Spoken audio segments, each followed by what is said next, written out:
Na tela branca ao centro, o título em letras azuis informa: Aplicação de ferramentas computacionais para apoio ao ensino de matemática para alunos com deficiência visual.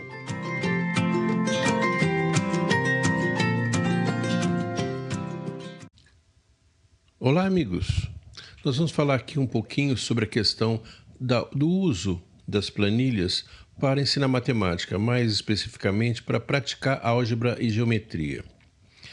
Quando a gente pensa em planilha, em geral, a gente pensa em cálculos repetitivos, a gente pensa em tabelas, fazer totalizações, correlacionar um trecho com outro trecho, mas a gente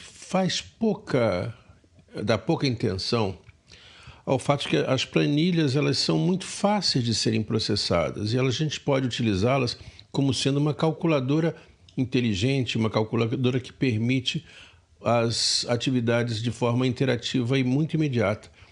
Então, a ideia é você pegar os alunos e fazer os alunos brincarem com a planilha, utilizando, claro, resolução de problemas que eles se interessem por resolver, né? A ideia é que você pegue, por exemplo, uma fórmula de uma coisa que seja interessante e aí você experimente a fórmula, você veja se aquela fórmula bate com a realidade e os alunos vão pegando aquilo ali, vão estudando e vão ganhando seus insights. Eu vou dar um exemplo. Agora, tem que ser uma coisa que seja assim do interesse dos alunos. Tem uma questão de vestibular que a gente viu que falava sobre um problema interessante. As fábricas de sapato aqui no Brasil utilizam uma fórmula para dar número ao sapato. O sapato número 40, número 41, etc, etc. As fábricas utilizam uma fórmula do Brasil. Outros países usam outras fórmulas. Isso você vê que a numeração do sapato do Brasil é uma, nos Estados Unidos é outra, na Europa é outra. Então, por exemplo, aqui no Brasil a fórmula é assim: o número do sapato é calculado como sendo 5 vezes o tamanho do pé da pessoa.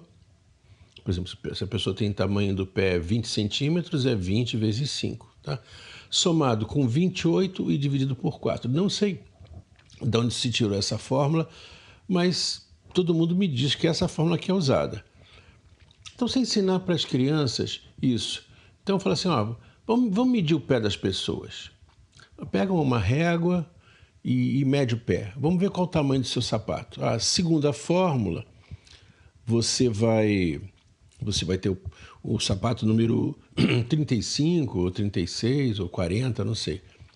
Faz uma vez na mão. Mas isso dá muito trabalho fazer na mão. Vamos fazer o seguinte, vamos fazer no computador. Vamos fazer 2 colunas. Na primeira coluna a gente vai colocar a medida que a gente vai fazer do sapato e na segunda coluna a gente vai colocar essa fórmula e a gente vai ver o que vai acontecer. Aí os alunos vão... vamos ver o seu pé aqui. Aí mede o pé. A segunda fórmula, a planilha disse que você usava sapato número 32. Qual o tamanho do seu sapato? Deu certo? Ou não deu muito certo? Deu errado? Vamos medir com outra pessoa. Aí, então a pessoa começa a entender que ela pode experimentar. Eventualmente ela pode extrapolar e até criar o seu próprio modelo de fórmula, aumentando, por exemplo, aquela constante ou fazendo alguma jogadinha. Agora, brincar com essas fórmulas exige que o professor esteja com uma grande criatividade, que ele possa estar inspirado para encontrar temáticas que os alunos curtam, tá? Uma possibilidade, por exemplo, nesse exemplo dos sapatos, vamos fazer o seguinte, deu certo a nossa fórmula, vamos fazer uma tabela de tamanho de sapato. A gente faz assim, cria uma coluna com os tamanhos do pé, por exemplo, 30 centímetros, 31, 32, 33, 34 e assim por diante. E aí a gente, na coluna 2, na coluna B, por exemplo, a gente coloca quanto é que daria aquilo. Aí a pessoa copia aquela fórmula para todas as células da coluna B e ela tem aí uma tabela. E aí você explica que nos Estados Unidos é diferente, que a fórmula é diferente, você não sabe exatamente qual a fórmula, passa até uns dados, deixa os alunos brincarem um pouquinho. O negócio é você trabalhar com a motivação dos alunos. Outra situação interessante é você fazer um estudo sobre gastos das pessoas. Tá? Então você monta uma planilha que na coluna 1 tem os gastos que as pessoas têm. Por exemplo, comida, roupa, transporte, assim por diante. E aí a gente estabelece quanto que a pessoa precisaria ganhar para fazer esses dados. Aí pede para um aluno para dizer quanto é que ele acha que ele gasta.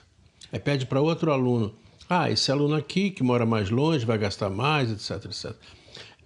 Então são planilhas que têm interesse, né?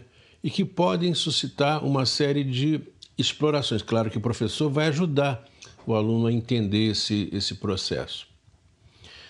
Outra possibilidade, ganhar insights sobre equações do segundo grau. A pessoa fala assim, y igual a 2x mais 3. Isso não faz sentido nenhum para o aluno, né? É simplesmente um jogo de letrinhas. Mas se a gente for devagarzinho, por exemplo, a gente cria na coluna A os números de 0 até 10. E na coluna B, a gente coloca uma fórmula bem simples. Por exemplo, igual a coluna A vezes 2. Então, o 0 vai virar 0 na segunda coluna, o 1 vai virar 2, o 2 vai virar 4, o 3 vai virar 6 e assim por diante. Aí as pessoas vão ler, entendi. E se a gente fizesse uma fórmula um pouquinho mais complicada, por exemplo, 2x mais 1, o que será que aconteceria? Então, você vai transportando a realidade da fórmula para o aluno, para ele pensar um pouquinho o que poderia acontecer. Bom, nem todo mundo vai conseguir, uns vão conseguir com mais facilidade, mas de qualquer maneira, da interação entre as pessoas, você vai ter a possibilidade de ter muito insight, onde que o aluno não está entendendo, né? Alguns alunos vão entender com uma qualidade tão grande que vão carregar isso para o resto da vida. Outros nem tanto, você vai ter que dar uma ajuda ou tomar problemas mais simples. Resumindo, usar a planilha interativamente para fazer com que os alunos façam cálculos que normalmente eles não fariam, porque dá muito trabalho fazer conta, mas eles fazem usando o computador, fazem usando a planilha, né? Eles vão pegando o jeito. Pegar o jeito de planilha também não é uma coisa trivial, vai sendo desenvolvida. E aí, o professor, ele tem que fazer um bom planejamento, ele tem que fazer umas experiências prévias e depois ele tem que ir para a sala de aula e acreditar que vai funcionar. Que funciona mesmo, né? Exige experiência, exige um pouco de sorte também de encontrar bons problemas, mas uma vez que você consiga sintonizar o aluno, olha, esse aluno vai amar matemática, ele vai desenvolver essa habilidade de achar que a matemática é uma coisa muito interessante. Vamos lá.